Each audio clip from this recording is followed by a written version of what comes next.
సాధారణంగా ఇంటర్మీడియట్ ఫలితాలు విడుదలయ్యాక ప్రతి తల్లిదండ్రి ఆలోచించేది తమ పిల్లల్ని ఏ కాలేజీలో జాయిన్ చేయాలి, ఏ కోర్సులో జాయిన్ చేయాలని సాధారణంగా ఆలోచిస్తుంటారు. అటువంటిప్పుడు ప్రతి తల్లిదండ్రి చూడాల్సింది ఏంటంటే ఏ విద్యా సంస్థలో ఏ కోర్సులో గత 5 సంవత్సరాలుగా కన్సిస్టెంట్ గా ప్లేస్మెంట్స్ ఇప్పించగలుగుతున్నారు, వాళ్ళ ప్లేస్మెంట్ ట్రాక్ రికార్డ్ ఎలా ఉందని చూసి ఒక నిర్ణయం తీసుకోవాల్సిన అవసరం ఉంది.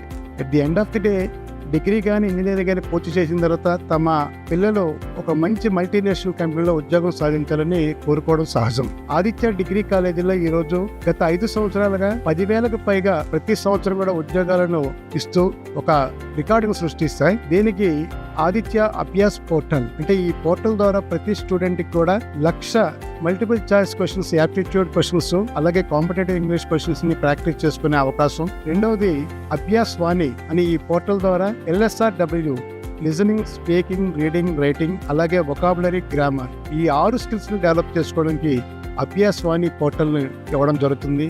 అలాగే అభ్యాస్ కోడింగ్ ప్లాట్ఫామ్, దీని ద్వారా దాదాపు 10,000 పైగా కోడింగ్ ప్రాబ్లమ్స్ ను సాల్వ్ చేసే అవకాశం. అంటే ఒక విద్యార్థికి ప్రాబ్లమ్ సాల్వింగ్ స్కిల్స్ ని ఎలా డెవలప్ చేసుకోవాలో ఈ కోడింగ్ ప్లాట్ఫామ్ ద్వారా ఇవ్వడం జరుగుతుంది. ఈ 3 ఇంటిగ్రేటెడ్ గా అభ్యాస్ పోర్టల్ ఇవ్వడం వల్ల ఈ రోజు ఆదిత్య డిగ్రీ కాలేజీలో చదువుతున్న ప్రతి విద్యార్థి కూడా కంపల్సరిగా 1 కాదు 2, 3, 4, 5 ఉద్యోగాలు సాధించే పరిస్థితి ఏర్పడింది. కాబట్టి విద్యార్థులు మరియు తల్లిదండ్రులు ఆలోచించుకొని తమ పిల్లలు ఏ కాలేజీలో చదివితే గ్యారంటీగా ఒక మల్టీనేషనల్ కంపెనీలో జాబ్ వస్తుందో ఆలోచించుకొని ఒక నిర్ణయం తీసుకోవాల్సిందని కోరుకుంటున్నాను.